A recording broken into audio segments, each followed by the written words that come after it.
নমস্কার, আমি লিরিকা মুক্তার, পূর্ব মেদিনীপুর 2 জেলার মহিলা কংগ্রেসের সভানেত্রী।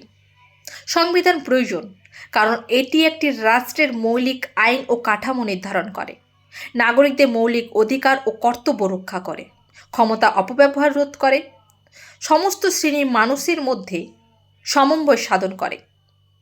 সংবিধান হলো একটা জাতির আয়না, যা তার আদর্শ, ক্ষমতা ও দায়িত্বের সীমানা নির্ধারণ করে।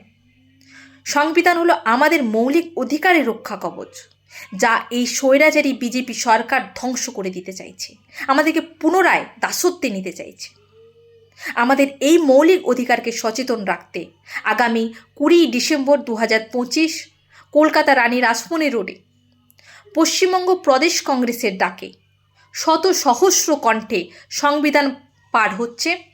আপনারা অবশ্যই উপস্থিত থাকুন, নিজেদের মৌলিক অধিকার সচেতন রাখার জন্য, নিজেদের মৌলিক অধিকার বোঝার জন্য এই সংবিধান পাঠে অংশগ্রহণ করুন। নমস্কার।